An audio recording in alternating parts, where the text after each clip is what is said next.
Alô? Tem alguém aí? Será que vocês são como eu, que perdem o sono pensando no mercado cervejeiro? Por que as cervejarias seguem fazendo Reis e IPA tudo igual? Qual é o tamanho do mercado cervejeiro artesanal no Brasil? Quantas cervejarias ciganas tem no país? Dos estúdios da Pint Network, eu sou Ludmila Almeida, mais conhecida como Hipacondríaca, e o Surra de Lúpulo de hoje é Case Cervejeiro. Eu acho que tem muita coisa que a gente passa a provar quando, por algum motivo, a coisa que você mais queria não tem e você dá uma chance. E aí, quando você dá uma chance, você descobre coisas. A coisa mais importante sobre a chance é essa. O café especial é consumido porque ele é gostoso. Ele é feito para ser gostoso. Então, ele é um café que, como você falou, né, para além da característica da alta cafeína, de ser usado como esse aditivo, esse catalisador, essa gasolina, essa droga, ele é feito para que você sinta prazer, um prazer muito hedonista, enquanto você está ingerindo ele. E essa relação que você tem a partir do prazer, do gosto, é um pouco o que a gente escolhe em relação à cerveja também, eu suponho. Na real, frequentemente, o produtor desse café, do Catuai Amarelo, que o café ofereceu vindo Mozart, não consegue escoar a produção dele toda pro café especial, porque nem todo café que se produz tem como ser especial. Inclusive, não depende, às vezes, do quanto você se importa. Tem parte do café que vai ter quebra, que vai ter defeito, e quando você tira esses defeitos, você consegue produzir o café mais selecionado, lógico. Só que aí, esse café que tá, teoricamente, com um defeito pro provador, ele vira um café de uma categoria ligeiramente menor. Então, o café que vai parar na xícara de alguém que está comprando café na gôndola do mercado, pode ter sido produzido pela mesma produção de que o café de alguém que tá moendo no Time More, que você comentou, tá rolando. Estúdios da Pint Network, eu sou Ludmila Almeida, mais conhecida como Hipacondríaca, e o Surra de Lúpulo de hoje é: vamos falar de café? A minha convidada para esse papo é a Mari Mesquita, que é barista, bartender, entusiasta de gorós e gororobas e cientista política. Quinta-feira, 15 de janeiro de 2026. Começamos o ano de 2026 cheios de esperança e com muito trabalho pela frente. Em abril, completamos 6 anos de existência e estamos perto do programa de número 300. Número redondo, eu sempre gosto desses números redondos. Sempre abordando temas que nos fazem pensar sobre cerveja e mercado. Se você gosta do nosso conteúdo, nos apoie pelo link do Apoia-se, que é apoia.se/surra de lúpulo. Mas sempre tem um jeito grátis. 0800 de ajudar a gente. Você pega o link desse episódio e manda para aquele amigo ou amiga que curte cerveja especial. E você vai espalhar, você vai ser o agente de espalhar a palavra do Surra de Lúpulo pro mundo. E outro jeito bom de ajudar a gente é seguindo a gente nas plataformas de áudios preferidas da sua pessoa. Você vai lá, segue e dá 5 estrelas. Menos que isso, você não é uma pessoa legal. Se você se deu o trabalho de entrar e para não dar 5 estrelas, você deveria estar fazendo terapia, certamente. Isso porque as 5 estrelas ajuda a gente a ser recomendado para outras pessoas. Isso é muito importante pra gente ir mais longe. Isso aí. Quem também tem ajudado a gente a ir mais longe é a Cervejaria Dogma, nossa mecenas empresarial que segue não só nos apoiando, como também fazendo cervejas incríveis. A dica de hoje é uma cerveja delícia, levinha e perfeita para encarar o verão sem abrir mão do sabor. A Hop Summer Hits. Tem aquele gostinho de praia com os amigos, festa na piscina e passeio na cachoeira. É uma American Pale Ale seca, limpa, extremamente fácil de beber, com destaques para os lúpulos Citra e Cascade, responsáveis por um perfil aromático cítrico, fresco e que convida para mais um gole. Aproveite para garantir a sua com o cupom SDL7 através do site www.cervejariadogma.com.br. Mas antes da gente partir pro conteúdo, a gente quer lembrar quem ouve a gente por aqui que a pesquisa Retrato dos Consumidores de Cerveja está no ar para sua 5ª edição e a gente conta com a sua participação e ajuda na divulgação para os seus grupos de amigos e amigas que gostam de beber cerveja, sejam elas especiais ou não. Acesse o link que está na descrição desse episódio aqui no Spotify, no blog post ou no link lá na nossa bio no Instagram e responde. Quem responde ganha desconto, sem mais super desconto especialíssimo para comprar cerveja da Beba Lucy, cerveja sem álcool, e da cervejaria Stannis. Aliás, tem outra empresa incrível que é patrocinadora da pesquisa e também está aqui no Surra de Lúpulo, que é a Pinnacle Leveduras. Pois é, Para nós é uma honra poder falar aqui para vocês sobre a Pinnacle, um dos maiores fabricantes de leveduras cervejeiras do mundo e que tem estado cada vez em mais cervejarias no Brasil. Várias queridinhas do público, como a Croma, a Salvador, a Frauenfeld, têm leveduras da Pinnacle nas suas cervejas e já comprovam a sua qualidade e confiabilidade. Faça como elas. E conheça também a Pinnacle, que tem um portfólio completo para atender desde cervejas de baixo teor alcoólico até reis e IPAs super aromáticas e complexas. Acesse o site www.npbrewing.com.br e peça a sua levedura Pinnacle.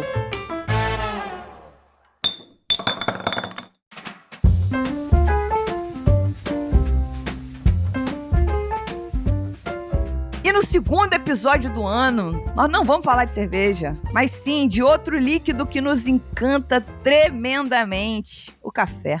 Alô, Loi, tem Henrique Boaventura aqui e até pouquíssimo tempo atrás, o único café que eu tomava era solúvel e de massa.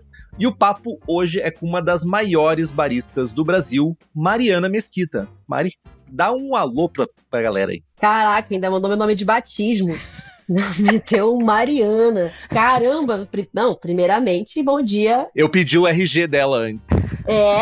Pra ver se eu tinha RG de adulta pra caber no Maiores Baristas que você mandou, Exato. né? Achei chiquérrimo. Que bom que o ouvinte não consegue ver que eu tenho 1,5 m. Pô, o prazer tá no sul, eu sou ouvinte, achei o máximo tá aqui. Pela primeira vez, quando eu falar uma coisa, vocês vão responder, né, ao vivo, porque eu fico falando sozinha com vocês enquanto eu lavo a louça e vocês me ignoram. Impressionante. Puxa vida. É uma falha enorme da nossa parte, Lud. A gente não responde as pessoas. Olha que tristeza. Foi mal, eu pareci carente no início, desculpa. Não foi. Eu só querida, tá tudo bem. Mas vocês estão ligados que os ouvintes fazem isso, né? Não só no podcast de vocês, mas às vezes você tá escutando um podcast de conjuntura política, assim, você tá lavando uma louça ali, você dá uma opinião, e a pessoa que tá falando no podcast, ela obviamente não tem como lhe ouvir, então ela nem fala com você de volta. Um podcast de conjuntura política, tipo, porra, é pra quebrar prato, não é pra lavar prato. Sim. Bom, Henrique, sem mais delongas, meu amigo. Adentramos-nos no conteúdo, que é... Quem já acompanha o Surra de Lúpulo já ouviu a gente falar que cerveja hoje não sustenta, mas essa palavra é super entre aspas, né? Nada sozinha. Ela não é mais o agente principal. Ela é uma parte de uma engrenagem, né? Ela é uma engrenagemzinha de um sistema maior. Tem essa mudança que está em curso nos padrões de consumo de várias gerações e isso reflete no que as pessoas querem beber, assistir, comer, etc. Exatamente. Então, falando especificamente de cervejas, eu peguei aqui 3 exemplos para poder mostrar para vocês isso, que a cerveja, felizmente ou infelizmente, não é mais a rainha principal de nossas vidas. O Great American Beer, por exemplo, que aconteceu no final do ano passado, desde esse evento, não é mais apenas só sobre cerveja. No último ano ele teve destilado, drink pronto, gastronomia e etc. O Untapped, o aplicativo que a gente ama odiar, também deixou de ser apenas sobre cerveja. Então, o que você beber e você quiser catalogar, avaliar lá, até a água, você pode botar, ou seja... Dolly. Não é mais só sobre cerveja. E aqui no Brasil, o Mundial de la Bière, também de 2025, chegou completamente repaginado, dando atenção para música, para gastronomia, e a cerveja era só mais um componente. Então, assim, o Surra não pode ficar de fora, e a gente quer entender o que está rolando agora, por exemplo, no mercado de cafés especiais. Mas antes, né, a gente já teve um pequeno alô de Mari no início. Mari agora, não mais Mariana. Não falei o CPF completo e também não dei detalhes. Não, obrigada, né, Henrique? Depois que eu expressei pra você a minha carência com tamanha pomposidade, agora falando com vocês via microfone, não apenas caixinha de som, eu agradeço a intimidade, né, meu nobre? De nada. E eu vou te chamar de Má agora. vou reduzir mais ainda. Não, aí é São Paulo demais pra mim. Por favor, deixa os nossos ouvintes conhecerem um pouquinho mais de ti e faz uma bio tua aí pra galera. Mini bio do programa. Poxa, meu nome é Mariana mesmo, de batismo, mas meu nome é Mari Mesquita, que é como geralmente me chamam. E eu trabalho com café tem 10 anos, já que a gente já tá em 2026, né, ouvinte? Eu mexo com café tem essa data aí. E nos últimos anos, nos últimos 7 anos, eu tenho mexido também com outras bebidas. Muito porque o café foi me levando para isso. Então eu comecei como barista, que é o que eu sigo sendo. E hoje a minha atividade fim, que eu falo, é que eu presto consultoria para bares, restaurantes e cafés nessa parte de desenvolvimento de equipe e produto, que tem muito a ver com hospitalidade, é claro, mas a coisa que eu tenho, acho que mais feito. Cara, é muito louco como a gente vive de várias bebidas e coisas diferentes, você tem que ficar atualizando o que você faz a cada momento, porque tem uma coisa que tá, às vezes, ficando mais em voga que a outra dentro do seu escopo de trabalho. Atualmente, eu acho, pensando no ano passado, eu muito mais trabalhei com o sensorial do que com outra coisa. Então, eu trabalhei bastante com prova de destilados, com curso de produção de vermute e com bastante treinamento de equipe para café. Que loucura. Eu sei que parecem coisas não relacionadas, mas na minha cabeça elas todas estão na mesma mesa, no final das contas. Faz total sentido na tua cabeça. Total sentido na minha cabeça. Pra você ver o universo insano no qual eu moro. Aqui dentro da minha cabeça é um lugar muito louco. Não recomendo a habitação. Aqui, ó, não tem nenhuma pessoa aqui saudável. É isso que eu te digo. Eu entendi. Mas vermute é muito bom. Eu fui numa vermuteria em Paraty que eu fiquei apaixonado por vermutes. É mesmo? E eu espero que você tenha vivido momentos de muita alegria, porque você foi na primeira vermuteria artesanal deste país, dos meus amigos Selba e a Cissa, que são meus sócios, inclusive, no curso de vermute. A gente sai por aí caravanando vermute pra galera. Espero que você tenha bebido bem. Eu fui muito feliz, fui muito bem atendido e fui muito bem ciceroneado pra entender, porque eu não conheço porra nenhuma de vermute. Eu estava de saco cheio de tomar cerveja ruim. E eu queria beber uma coisa boa. E bebi vermutes bons. Olha! Ah, que bom, amigo. Puxa vida, tá vendo? É isso que eu acho mais bonito de quando a gente tá falando dos eventos de cerveja e tal, quando os eventos param de ser tão monogâmicos, a gente tem uma chance de provar coisas que a gente só provaria nessa condição que eu falo que é da inicial privação do seu plano A. Não sei, eu acho que tem muita coisa que a gente passa a provar quando, por algum motivo, a coisa que você mais queria não tem e você dá uma chance. E aí quando você dá uma chance, você descobre coisas. A coisa mais importante sobre a chance é essa. Enfim, bom, essa sou eu. La Finca é o nome, La Finca. Olha que legal. Teve o primeiro programa que eu gravei com o Gabriel Gurian, há milênios atrás. Ele chegou e falou coisa deleitosa. E eu falei, eu não tenho condição de não ter uma blusa escrito coisa deleitosa, então fiz uma blusa pra mim e pra ele. Você acabou de falar de privação inicial? Não? Pô, mas é foda que o Gabriel tenha ficado com coisa deleitosa e eu tenha ficado com privação. Eu tô muito carente. Não, cara, mas peraí, você falou... É que Dorme com essa, Ludmilla. A expressão fazia sentido, era o quê? Privação? Privação inicial, eu entendi que era aprovação inicial. Não, que bom que tá gravado, né? A gente vai conseguir confirmar. Privação inicial, gente. Privação inicial. É muito maravilhoso. Eu namoro uma psicanalista, né? Isso aí, tudo fica muito na cabeça, assim, é horrível. É maravilhoso, tá? Só que essas expressões ficam muito na cabeça. Ela vai escutar? Claro que vai. Então ainda ela já mandou um recadinho, fez um coraçãozinho. Boa sorte. Minha internet caiu aqui. Caiu. Não, mas eu acho que isso tá totalmente relacionado com o tema que a gente tá falando aqui. Essa habilidade inicial de se expor a alguma coisa, mas eu gostei do conceito de se expor por um problema. Não é tipo, eu sou um ser humano melhor, tá ligado? Não, eu sou um ser humano merda, que eu queria beber e não tinha o que beber, e aí eu fui lá beber coisas boas, e tava muito boas. Não, que bom. É assim, eu não acho que seja um ser humano merda, mas é que eu acho que assim, às vezes, especialmente nesse momento mais gregário e mais descontraído que a gente vive, que é o tempo livre, né, em que você escolhe o que você faz, você tem uma coisa muito clara na sua cabeça do que você tá afim de fazer. Seja comer um pudim, seja tomar uma cerveja. E quando não tem pudim, é que você prova cocada. Quando não tem cerveja, é que você prova vermute, entendeu? Então não é uma coisa sobre...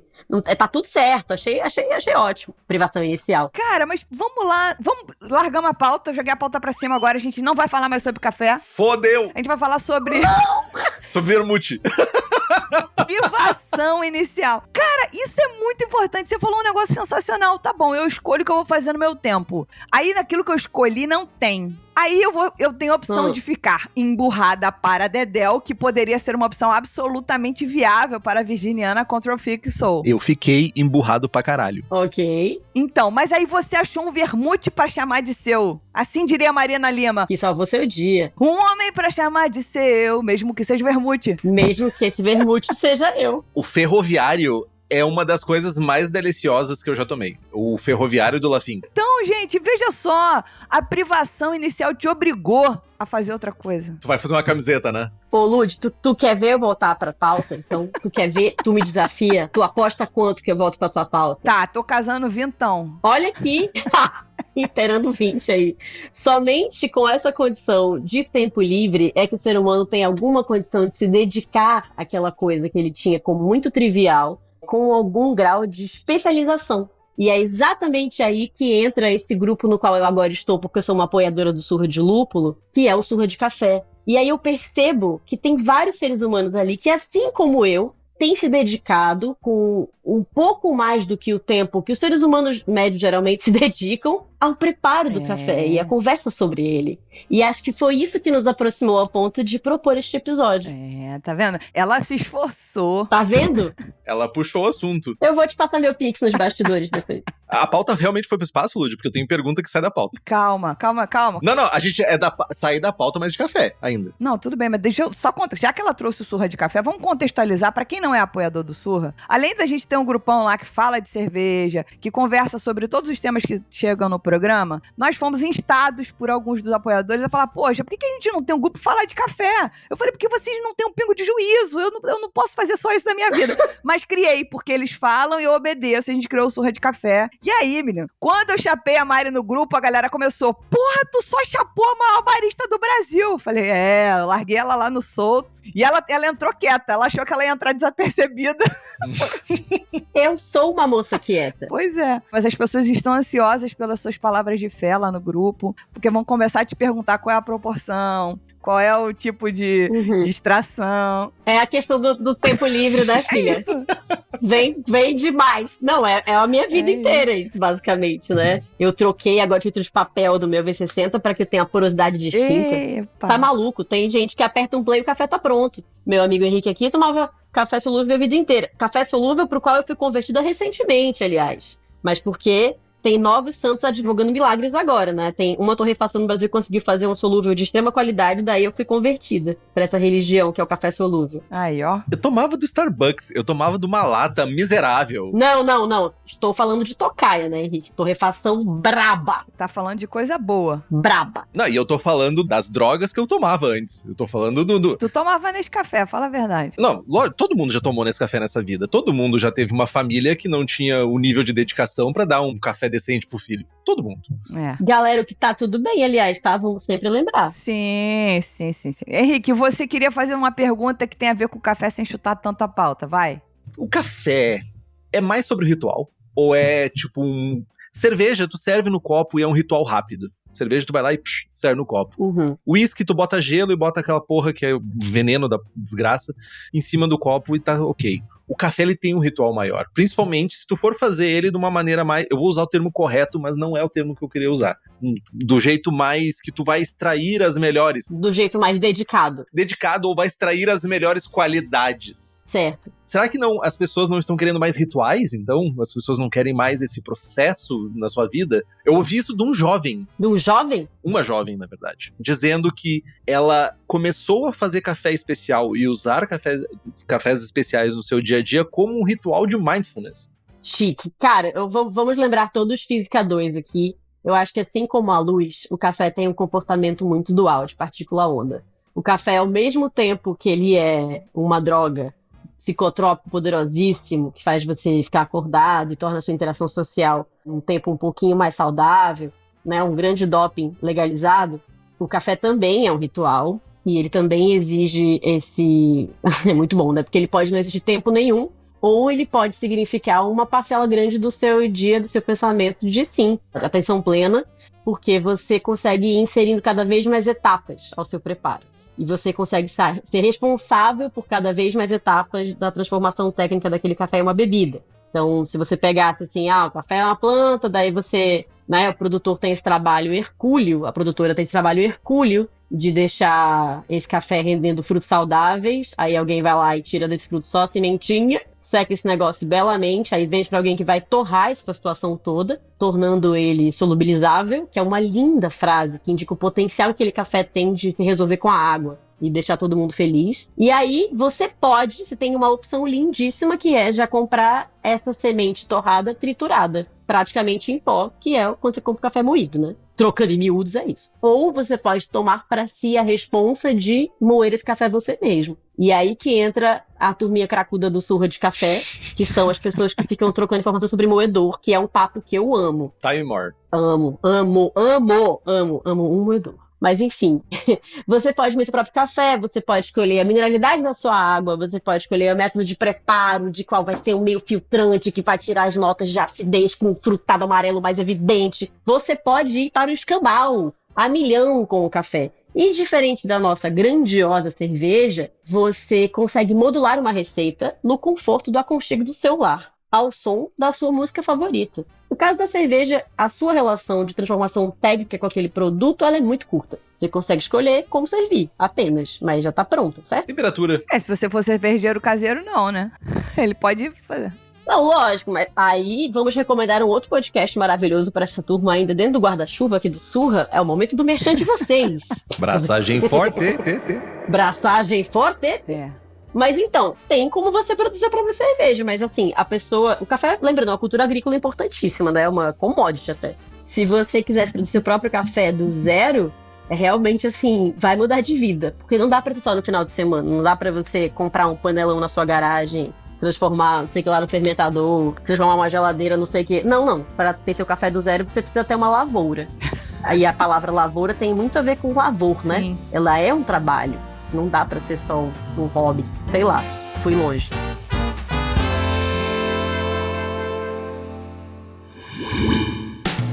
Bom, a gente está falando aqui de detalhes que fazem um produto ser especial. E um deles é o terroir, que é algo muito importante no café, nos vinhos, mas cada vez mais também tem se tornado um atributo da cerveja, sabia? Por exemplo, o lúpulo nacional, que é algo que eu amo, acredito demais e não perco uma chance de falar por aqui. Temos com a gente um grande parceiro que é a Mil Alt, uma fazenda de lúpulos da variedade Saaz, na Serra Gaúcha, a 1.000 metros de altitude e que entrega um resultado sensorial muito particular, com aroma herbal, cítrico e amadeirado, com muita potência aromática. Ele se distingue do Saaz tcheco tradicional, ou seja, é o terroir da Serra Gaúcha, deixando a sua marca no lúpulo nacional. E você que é cervejeiro caseiro ou profissional pode ter essa inovação na sua cerveja. Acesse o Instagram @lúpulos1000alt e descubra como garantir o seu.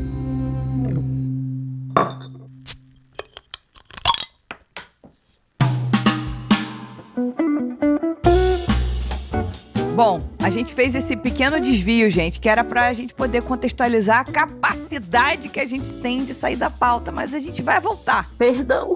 Não, você não, a gente aqui que tá aqui fazendo tudo errado. Vai, Lud, salva o podcast. Agora quando você se apresentou, você falou barista e tal, trabalho com outros goró, já falou de vermute, tal, bibibi, bobobó. Então, a gente podia entender um pouco mais sobre o papel do café na coquetelaria, por exemplo, que, vou te falar, dá de surra, dá de porrada no sentido negativo na cerveja. A coquetelaria chegou de um jeito nos últimos 5 anos, principalmente, pra mim, que não ligo pra coquetel, só gosto de cerveja, chegou de um jeito, tipo, desbancando. A galera vai lá e paga 70 pila num drink, mas não quer pagar 30 num latão de cerveja. Então fala pra gente como é que é essa interação de café, coquetelaria, como é que esses dois mundos se cruzam, essa pororoca de bebidas. Eu não sabia muito da relação entre coquetelaria e cerveja até uma consultoria que eu prestei pra galera do Cambuí, em Brasília, que são cervejeiros que eu admiro muito. Incríveis. E que tem uma carta de coquetéis muito bonita, sem que isso mexa na cerveja de um jeito negativo.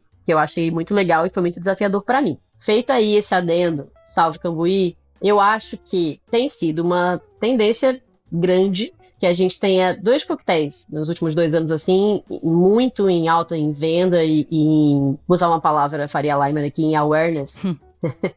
Pronto, pausa pro Riso Idiota, em notoriedade, que tem café, que são o Carajillo, que nome maravilhoso, não é mesmo? Que nome lindo, que show de naming, e o Espresso Martini, que não é bem o Martini, mas envolve café. Então, com esses 2 coquetéis muito em alta, a gente começou a ter mais ainda uma busca para que tivesse sempre uma opção interessante de café dentro dos bares, para que você suprisse essa demanda de ter uma bebidinha com café dessa margem de muito sucesso aí. Mas os drinks com café são coisas muito ancestrais, assim, desde os primeiros manuais de coquetelaria do Jerry Thomas, você já tem ponches feitos com café e coquetéis com café que atravessam o século XX de maneira mais ou menos notória. dependendo da época. Mas assim, eu acho muito difícil mesclar as duas coisas, mas eu acho elas cada vez mais complementares. Porque a partir do momento que a gente vê esse novo boom da coquetelaria, e aí eu sinto muito para a cerveja a partir do seu relato, mas a coquetelaria entrou nesse lugar de muito destaque e de muita pesquisa em relação a sabores, para que a gente tenha técnicas que realmente melhoram a qualidade da experiência, de fato. E aí a performance de malabarismos, que a gente chama de flair e tal, fica um pouco em segundo plano, e a técnica que bebe muito da condição do laboratório, da gastronomia como um todo, fica mais em evidência, de fato. O café entra muito nisso porque, como a gente sabe, o café vem aí ganhando corações e tudo mais e tal, mas que agora a gente começou a procurar o café bom para fazer bons coquetéis. Antes a gente tinha umas opções de licor de café, por exemplo, que era a principal entrada que o café tinha, com muita doçura, com muito amargor e com pouquíssima nota de café de qualidade. Mas a gente teve, por exemplo, no meio da Segunda Guerra Mundial foi inventado um coquetel com café muito importante, que assim, que ele dificilmente é uma delícia, mas quando ele é bem feito, ele é muito gostoso, que é o Irish Coffee, que é inclusive um coquetel quente, dificílimo de vender no Brasil, mas ele tem sua qualidade. A gente tem, além do Espresso Martini, que eu já comentei, um coquetel que ficou famoso na década de 90, que é o White Russian. Eu adoro quando fala ficou famoso de repente, ninguém sabe do que eu tô falando. É o famoso Ken. eu já vi em cardápio isso, mas eu nunca tomei. O White Russian é um coquetel que ganhou esse destaque por causa de um filme chamado Big Lebowski. E aí... É o seu caso, Henrique? Por favor, né? Me respeite, né?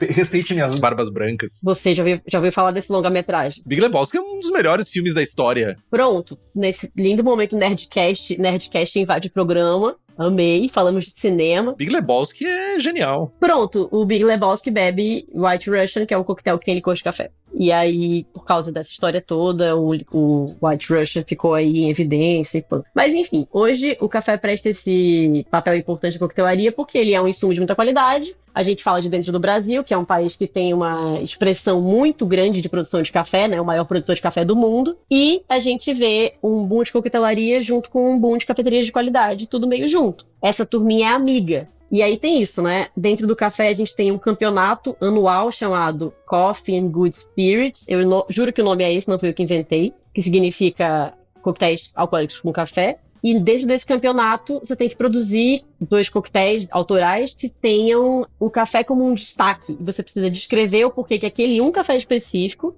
performa bem naquela composição de coquetel. E isso é um grau de especialização que eu acho muito louco. Só conheço gente muito louca que participa disso. Eu faço todos os anos, né? Todos os anos eu compito. Eu pego a minha carteirinha de louca. Meu Cid. E eu vou, menina, pra ganhar meu carimbo. Ano passado, eu não tava bem da cabeça, daí eu nem participei, eu fui juíza, entendeu? Pra arbitrar os doidos. Só amigo meu jogando. Mas foi muito bom, assim, porque no Coffee and Good Spirits a gente vê esse potencial, assim, o ápice do potencial, pra mim, da relação entre café e coquetel. Porque a curadoria do café em si vale muito ponto e você tem equipamento profissional a seu dispor para poder fazer o melhor café possível naquela hora, que é uma coisa que os bares em geral não conseguem ter por motivos logísticos e financeiros, né? Meu Deus, muita informação. Que bom que eu falei pouco. Fico tão aliviada que eu tenha falado pouquinho. Não, muita informação. Você conseguiu ir de Lavor até Big Lebowski. Gosto de pessoas assim. Gente, se os apoiadores caírem, eu vou entender, viu? Perdão por tudo aí, o surdo. Uma coisa que é legal, eu tava pensando aqui enquanto tu tava falando, Mari, eu tava lembrando do livro que eu li que é Volta ao Mundo em 6 Copos, talvez seja o nome do livro, que fala sobre o papel do café, né, na revolução intelectual também das pessoas, né, o quanto o café também fez parte, em algum momento da história, como se fosse um acelerador, um catalisador do processo das pessoas evoluírem, né, da evolução. Inclusive, alguns historiadores colocam o café como um dos catalisadores da Revolução Industrial, né? Sim. E a gente vê que a cerveja também tem um gigantesco papel na história do mundo, né? Assim como o café atravessou mares, gerou guerras. Salvou vidas, destruiu vidas. Botou o filho dos outros na droga, enfim. A gente consegue traçar similaridades entre café especial, aí fugindo do simplesmente café como fonte de cafeína, né? Uhum. Assim como a cerveja artesanal, fugindo do efeito simplesmente encher a cara pra ficar bêbado, a gente consegue traçar essas similaridades e estendendo a pergunta, no que isso ajuda ou atrapalha essas duas bebidas? Que bom que é uma pergunta simples, né? Você não está sendo paga pra responder. Não, eu fico com vergonha porque eu sou tagarela, porque é um assunto que claramente me move muito, e eu fico com vergonha porque eu tenho medo de não ter esse mancol e ficar quieta, entendeu? Mas... Assim, você zero parece que tem vergonha. Só queria ressaltar isso. Não, e na boa, se a gente convidar uma pessoa pra ficar quieta aqui... Por que eu e a Lud vão ficar jogando Ludo?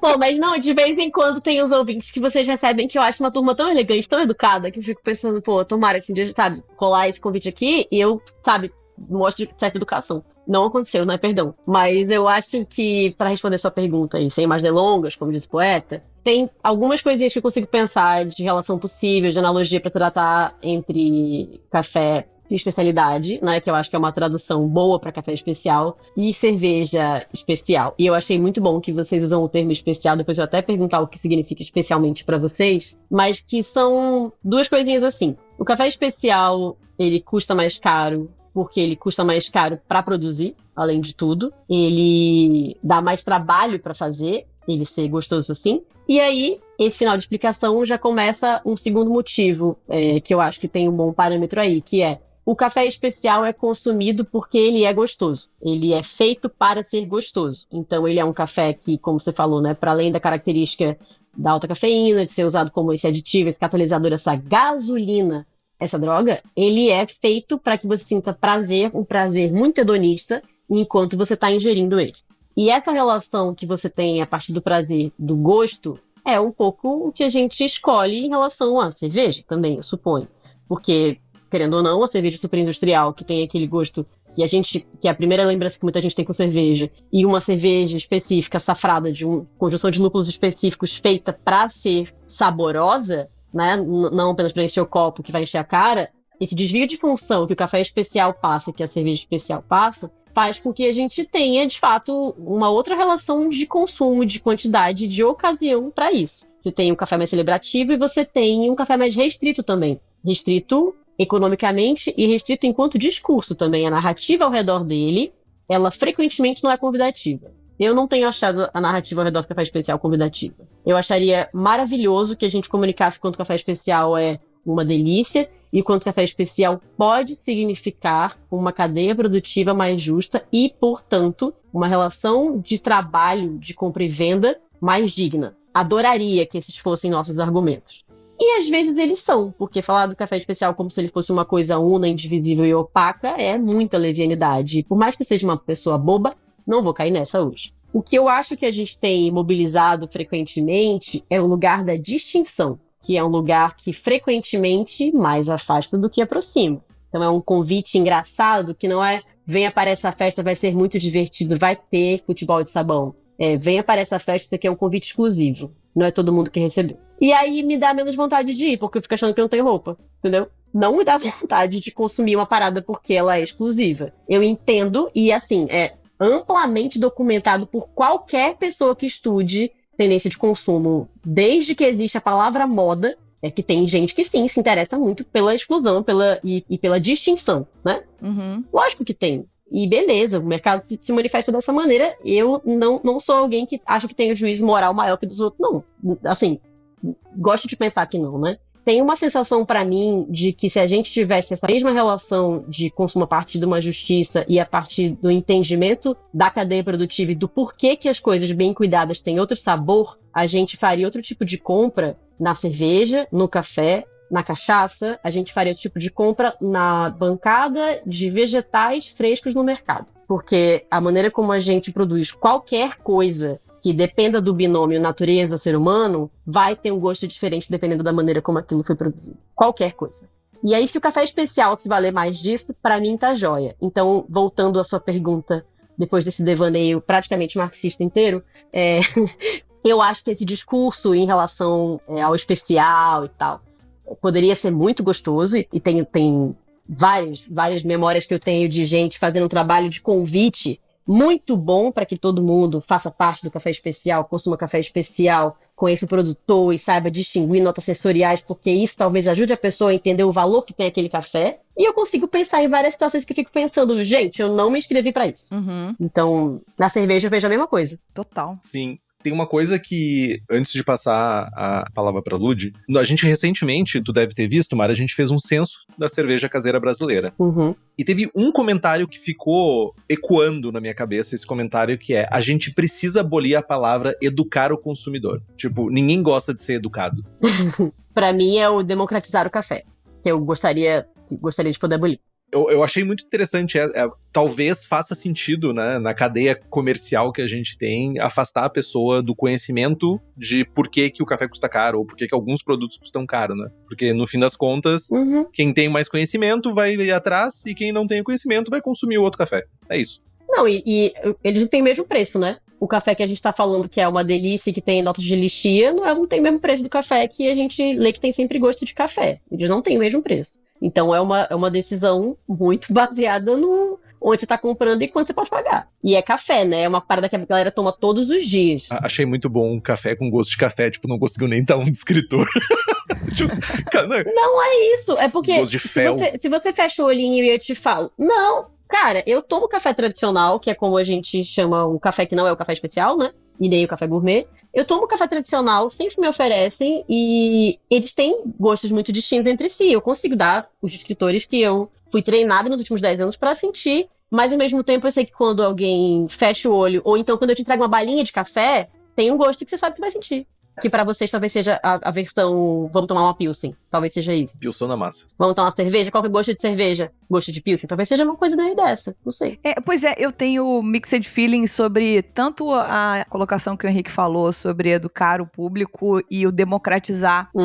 Que eu tenho uma birra pessoal sobre quando a gente pega e dá uma definição única pra uma palavra que podem ter muitos sentidos. Sabe? Então, por exemplo, quando a gente fala de ambição, via de regra a gente fala de ambição e as pessoas torcem o nariz, porque ambição é coisa ruim. Porque você viu na novela da Odete Roitman que as pessoas ambiciosas pisam na cabeça das outras, acabam... E não é de bom tom. Não é de bom tom. Mas por que você não pode ter ambição de querer algo melhor para si, desde que você não precise matar, nem fazer nada de errado com as pessoas? Não significa isso. É o que não rolou pra Odete, né? Pois é, a Odete é uma coisa, mas aí a Odete virou o símbolo que ambição não presta, por exemplo, tá? Ah, entendi. Então, é isso que eu quero dizer, do tipo, democratizar parece pedante, é pedante de uma certa maneira, mas ao mesmo tempo não significa que a gente queria que mais pessoas tivessem acesso a provar e a poder deixar de... Aí, vamos lá, outra coisa. As pessoas falam assim, porque fulano é ignorante. Ignorante não é só a pessoa grossa. Ignorante é a pessoa que ignora informações, porque não alcançou essas informações ainda. Essas informações não chegaram até elas.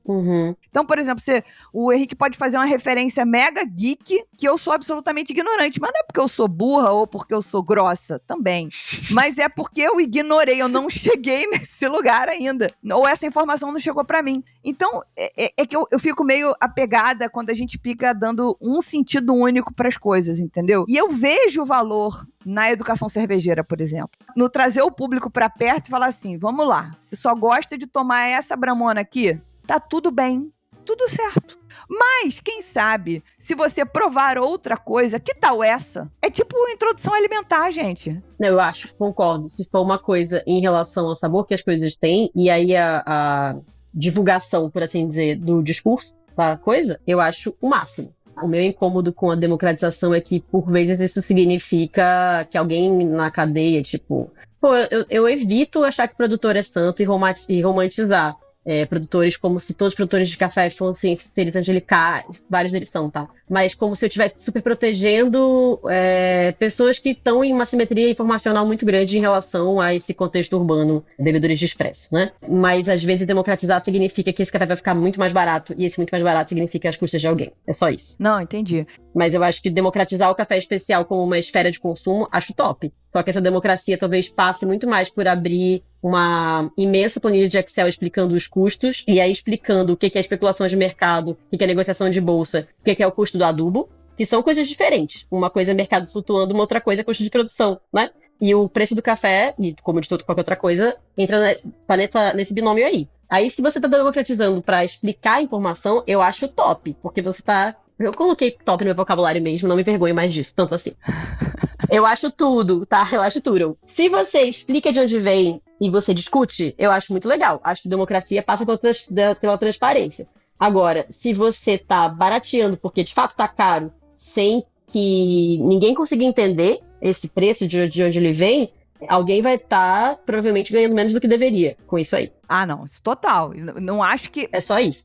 Eu acho que democratizar não é necessariamente fazer competição de preço, que é um negócio que a gente fala muito aqui no Surra. Cerveja artesanal e competir com cerveja de massa em relação a preço é dar um tiro no pé e falar, gente, é melhor fechar sua cervejaria, não tem condição. Um litro de cerveja dentro da grande indústria custa centavos. Centavos. E ainda assim, vocês não pagam centavos para bebê-las. Agora, um litro de uma cerveja especial artesanal vai custar muito mais caro, porque tem uma questão de matéria-prima, quantidade de produção, tem uma série de outras questões, inclusive quando a gente tá falando de café especial, a gente tá falando de lotes que são muito pequenos. E eu só fico imaginando como deve ser difícil repetir um café. Cara, e é muito, assim, por isso que eu acho tão bonito o café. Acho que me ensina umas duas coisas nos últimos 10 anos, assim, mas aí também eu passei dos 20 pros 30, se não tivesse aprendido essas duas coisas, eu estaria num lugar muito pior, né? Que são a paciência de que as coisas têm o tempo do processo delas. E acho que uma aceitação muito grande da finitude.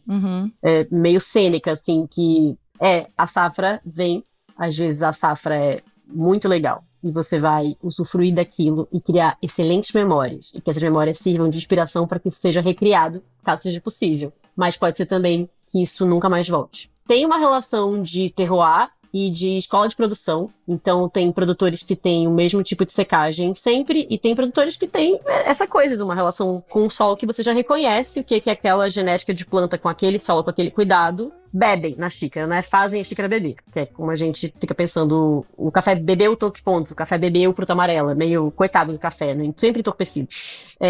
Mas quando o café tem esse resultado, isso tem a ver com tudo que a gente falou antes, né? Que é a relação natureza-ser humano ali e a produção daquele café. Frequentemente, entre uma safra e outra, você consegue reconhecer que o lote está parecido, mas às vezes ele está ainda mais brilhante ou às vezes ele perdeu o brilho, com exatamente o mesmo cuidado. Só que de um ano para o outro tem variações normais de qualquer outro ciclo. Chove mais ou menos, as coisas mudam um pouco.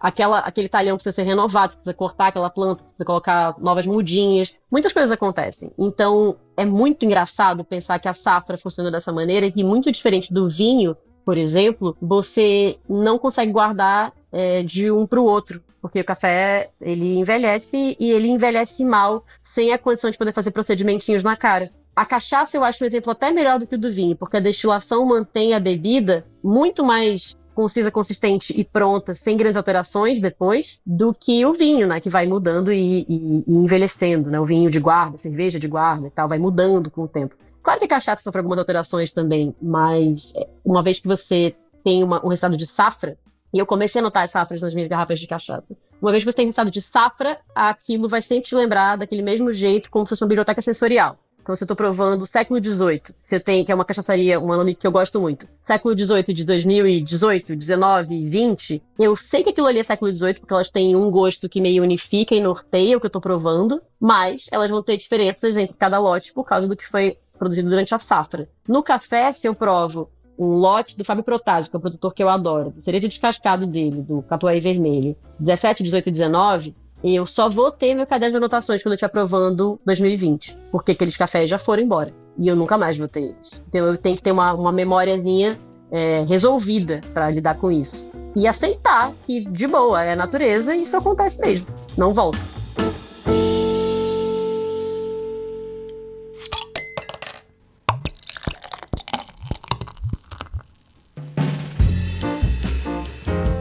Agora me ocorreu um negócio que a pergunta que eu faria, você já falou um bocado sobre safra e etc, e eu acho que a gente já meio que cobriu esse território, e me ocorreu aqui que talvez algumas pessoas tenham dificuldade porque estão acostumadas a beber o mesmo café, que teoricamente vai ter o mesmo gosto, que foi feito pela avó ao longo dos anos, exatamente aquele mesmo pó, com a mesma quantidade de água, talvez até com a mesma quantidade de açúcar e tal. E aí também depois começam a beber cerveja, bebem a mesma cerveja, sempre estupidamente gelada, porque no Brasil faz muito calor, então a gente segue replicando essas coisas. Quando você é apresentado ou apresentada a novos aromas e sabores, a primeira coisa pode ser rechaçar. Falar, não gosto disso, porque isso sai. Chafé. Sai fora. sai muito da minha percepção sensorial, né? Sai muito daquilo que eu entendo como gostoso, como eu aprendi que é gostoso. Total. Isso é muito louco. E isso é muito louco. De hábito de consumo mesmo, de perfil que pra gente é muito pessoal, né? De preferência pessoal. Um adendo também, tu falou sobre essa questão de safra, de lote, até no mundo da cerveja, principalmente nas cervejas ácidas, a gente ainda tem muito esse conceito de blendar, a gente ainda tem cervejarias, principalmente cervejarias que têm mais tempo de história, essas cervejarias, elas têm uma responsabilidade de manter um caráter da cerveja muito específico. E aí, o caminho é pegar um pouco daquele barril, um pouco daquele outro barril, um pouco desse outro barril e tentar fazer aquele caráter específico que o consumidor quer. Sim. Aí, Mari, uma pergunta que me vem aqui, e primeira, uma constatação, eu nunca parei para pensar em safra para café, isso é uma coisa bem interessante, e mesmo eu sendo consumidor hoje de cafés especiais, eu não olho para... Tipo, eu sei que são sempre safras atuais, porque a empresa que... Se você tá encontrando é porque a ideia é daquela safra, quer dizer, na melhor das hipóteses. Mas assim, tipo, eu nunca parei pra pensar que, tipo, beleza, será que esse cafeicultor ou cafeicultora, essa torrefação, sei lá o que mais, tá usando o café daquela mesma fazenda, só que agora é um ano diferente e eu vou ter uma experiência diferente? Isso eu nunca parei pra pensar. Ignorância da minha parte, mas eu estou respeitando a minha ignorância. Mas eu achei interessante. Não tem blend de café, então? Tem. Tem blend, tipo, de grãos de café. De novo, e porque a gente... Cara, eu acho que eu tô me sentindo na responsabilidade de... Eu sinto que eu tô contando uma história sem a gente ter apresentado personagens. Porque talvez quem esteja em casa esteja voando muito em relação a como o café é produzido. E a gente tá falando dessas coisas, tipo, ninguém chegou atrasado, a gente que não deu essa introdução. Como é que produz café? Não, vai rolar. Mas só pra você flagrar, assim... Tem como você blendar o café ainda na fazenda, isso vai gerar uma característica de lote na hora de vender para torrefação. E tem como a torrefação blendar 2 cafés que ainda estão crus, né, que a gente também chama de verde, para poder torrar esses cafés e torrefação blendar 2 cafés já torrados também. Dá para fazer muita coisa. E quando isso acontece, a gente chama de blend. Quando a própria fazenda blenda 2 variedades, então eu tenho aqui o tal do catuai vermelho e eu tenho o catuai amarelo. E aí, esses cafés juntos aqui vão dar nossa, engraçado, né? O catuai amarelo aumentou um pouco o frutado desse lote aqui na hora de provar, então a fazenda faz uma liga, que é um blend, entendeu? Entendi. Então tem essas 2 coisas possíveis. Como o café é produzido. Entendi. E aí eu vou descrever nesse momento a cadeia de produção do café especial, o que vai querer dizer, em grande medida, agricultura familiar e uma escala pequena de produção, tá? Então você tem essa figura que eu considero hercúlea, que são trabalhadores rurais. Pessoas que têm alguns hectares de terra. Essas pessoas vão plantar mudas de cafeiro arábica ou de canéfora, que são, né, arábica e o que a gente chama de robusta ou de conilon. Mas vamos lá, essa pessoa tem uma terra, vamos dizer hipoteticamente, na Serra da Mantiqueira, numa cidade tipo Pedralva, que eu acho um nome muito bom. Parece pedra, só que muito altos. Cidade de Pedralva, a pessoa tem 6 hectares de terra. E aí ele vai plantar esse milheiro de muda de catuai amarelo. Já escolhi até a variedade. Catuai amarelo vai ser uma planta que, quando ela der fruto, vai ser o fruto catuai dessa variedade especificamente, que quando tá madura fica, pasme você, amarelo. Uau! Pensei que era vermelho. Tem também, mas aí chama catuai vermelho. Tem um milheiro de catuai plantado, botou um irrigador, botou tudo, menino. Criou essa plantinha durante uns 3 anos, até que ela já está a ponto de bala para fazer uma primeira produção de imensa qualidade. Então, esse talhão aí, que é esse pedacinho da produção que tem esses 1000 pés de catuai amarelo, estão dando catuais amarelos na época da colheita. E a gente celebra a época da colheita a partir do momento que essa florzinha, né, o café vai crescer, vai dar uma flor branca, que é a coisa mais cheirosa que existe. Para mim é top 3. Flor de café, casca de tangerina e o cabelo da minha avó. Não tem condição. Bom demais. Flor do café, no momento que ela murcha e tal, cara, vai rolar esse lindo, lindo chumbinho, que é ainda um frutinho de café verde super denso. Quando esse café vai amadurecendo e ficando naquele amarelo frondoso e brilhante que eu te falei que ele ficaria, eu prometi pra você, isso vai acontecer com a quantidade de sol e de chuva correta, vamos orar para que isso aconteça, você vai poder colher ele maduro, e dentro dele vai ter, via de regra, vão ter 2 sementes. Uma viradinha para outra, assim, sempre esses gêmeos. E aí essas 2 sementes vão estar ali dentro e você pode escolher de que maneira você vai tirar essa semente daí, porque o que mais te interessa não é o fruto. O fruto do café tem pouquíssima polpa e tem uma casquinha grossinha para poder proteger tudo. Porque ela tá sujeita a muitas intempéries, a bicha. Então ela é muito protegida pela casquinha. Se você secar esse café aí dentro da casquinha dele, com essa polpinha dentro, ou seja, da maneira mais natural possível, né? Sem abrir isso tudo, a gente vai chamar de natural, ou via seca. Você vai colher esse café todo, separar ele por densidade para ver quais que estão super densões mesmo, e vai estender isso num terreiro. E vai ficar, o que a gente chama de virando. Pegar quase se fosse um rodinho e ficar ventilando esse café para ele ficar sempre aerado e não dar mofo, coisa e tal. É muito bonito esse trabalho. Quando esse café estiver já com uma umidade bem baixa, ele tiver secado bastante, assim, perdido muito da água dele, você vai tirar a casca e a polpa e vai deixar esse café o mais limpinho que você puder. E vai colocar esse café dentro de uma saca, numa tulha. E vai começar a distribuir a amostra para a turma, que você já é parceiro, que já compra seu café, ou que vai começar a comprar agora. Você vai fazer um saquinho de amostra de, sei lá, 100 gramas desse café que você produziu. E vai mandar para uma outra figura que a gente vai conhecer agora, que é a torrefação. A mestra de torra ou o mestre de torra. Que vai colocar esse café num torrador de amostra, que é basicamente uma coisa que parece pipoqueira, que vai torrar esse negócio ali até isso ficar caramelizado numa coisa que vocês também fazem na cerveja, que é a tal da reação de Maillard, que faz o malte ter aquele gosto delicioso de caramelo, às vezes, né? Tô falando besteira? Porque eu não entendo tanto de cerveja. Não, zero. Nenhuma. Inclusive, o processo inicial de secagem é muito parecido com o de malteação. Não é tão bonito? Não é bonito que a natureza se repita tanto. Ai, como é sábio o planeta. Eu acho tudo. Eu acho que o malte e o café, eles são muito amigos na natureza. São parceiríssimos. É isso. São muito, muito. E aí, uma vez que isso acontece, a pessoa fala, putz, queria comprar seu café. No seu café, eu senti essas notas aqui. É um café bastante doce, tem uma acidez tal.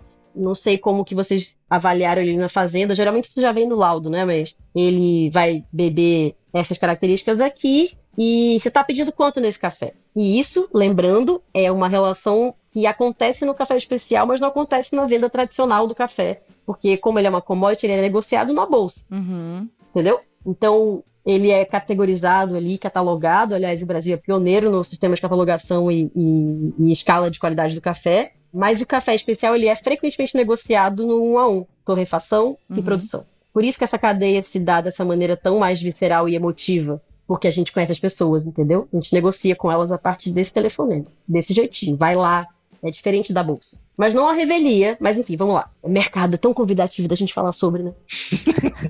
Aí a torrefação compra, aí vem a saca, que são 60 quilos, que vem igualzinho à amostra. Deus abençoe. Aí chegou. Aí você coloca essa amostra no torrador de produção e começa a testar para entender como é que você vai conduzir o calor para torrar esse café. E aí você vai fazendo escolhas durante a torra, que são fluxo de ar, a rotação do tambor, a temperatura em que esse café vai entrar no tambor, quanto tempo ele vai ficar torrando, qual vai ser a oscilação de temperatura que essa coisa vai passar enquanto está ali, e você vai seguindo por alguns processos físico-químicos que vão sendo alterados durante a torra do café. E aí você muda o gosto dele radicalmente. Ele, obviamente, como vocês podem imaginar, perde água, muda de cor, fica cheiroso, torna uma coisa muito interessante. E aí é nesse momento da torra que está acontecendo ali que o sabor de café que a gente conhece é produzido. Porque quando o café ainda está cru, ele não tem gosto de café, como a gente conhece. Ele parece um cereal, ele tem um pouco uma coisa meio vegetal, palha. É uma semente crua, tá?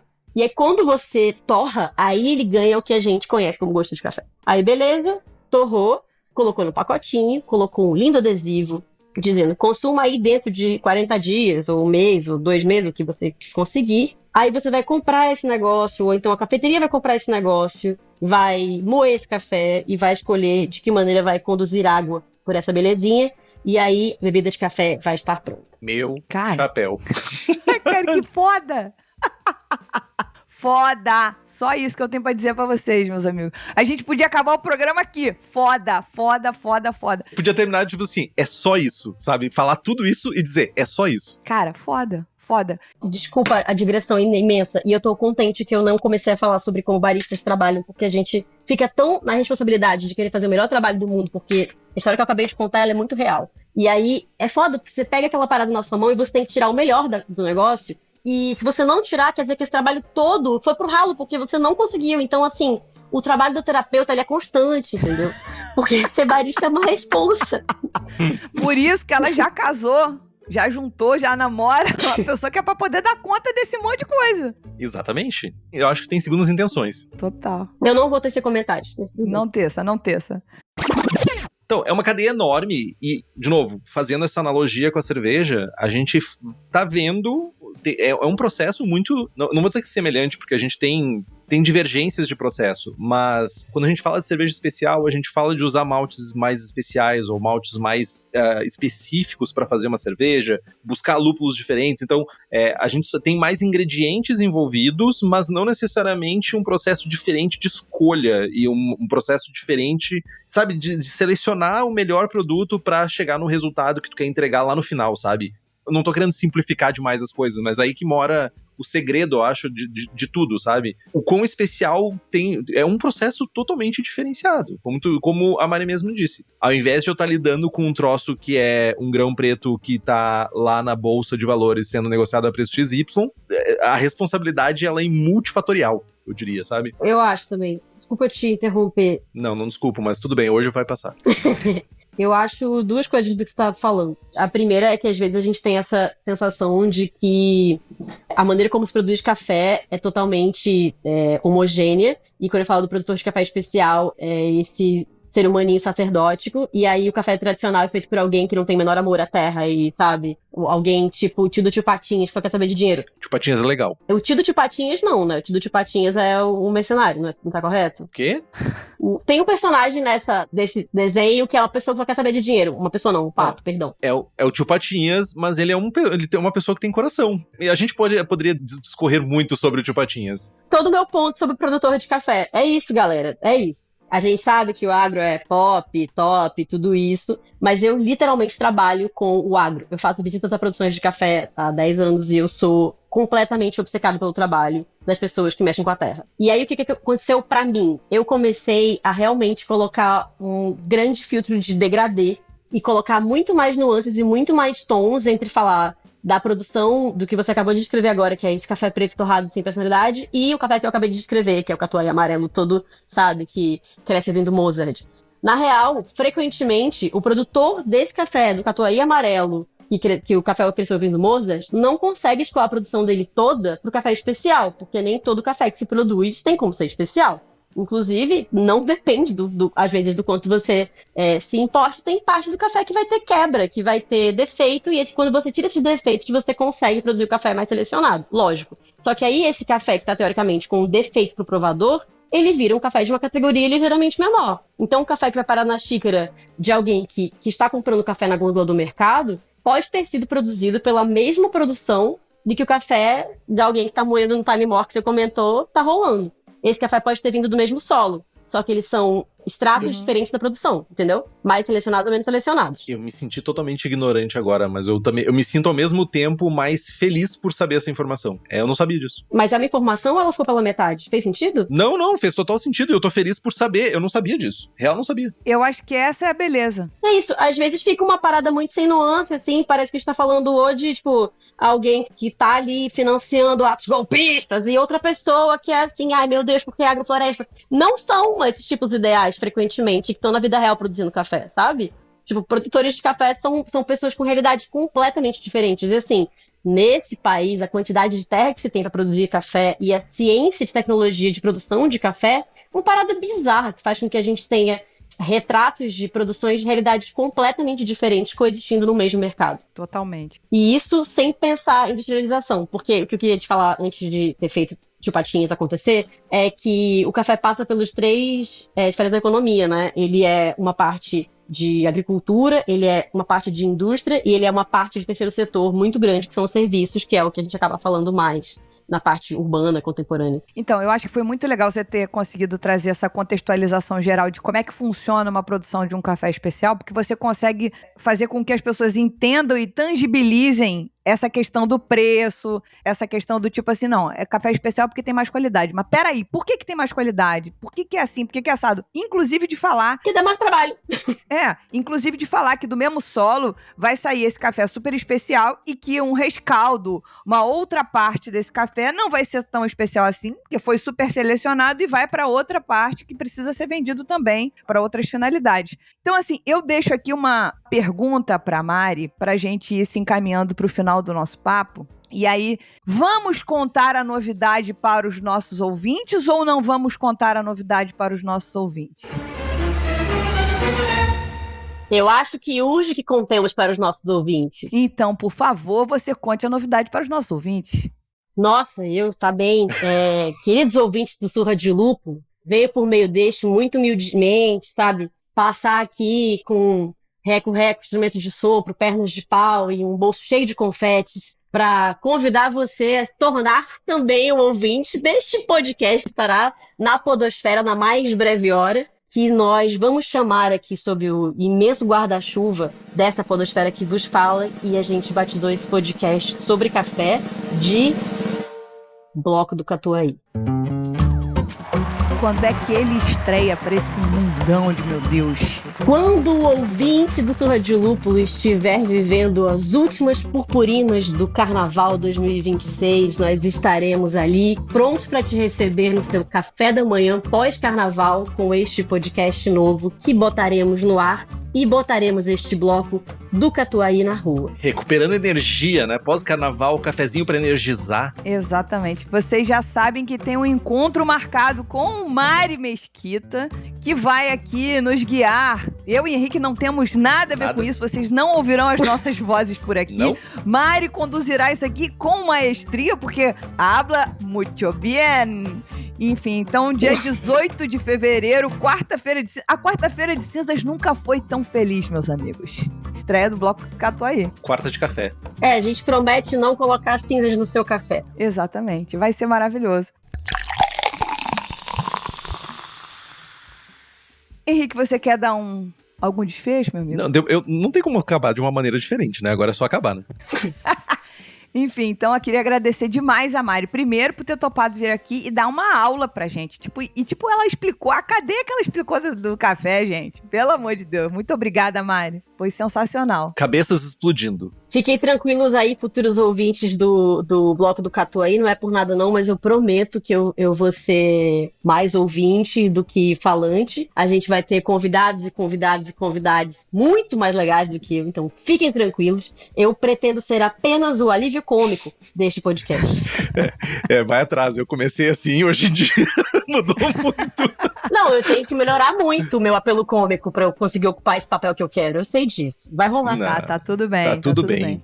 Mari, muito obrigado. Estamos empolgadíssimos aqui com essa nova proposta, né? Que vai chegar aí pós-carnaval. Um novo conceito em conceito. Exatamente. Tá bom.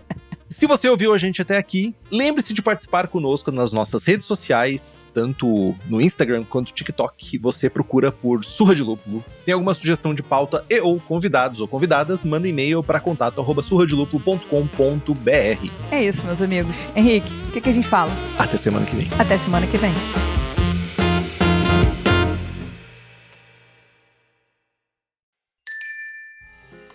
Este podcast é uma produção da Pint Network e está disponível no Spotify, no YouTube ou na sua plataforma de áudio preferida.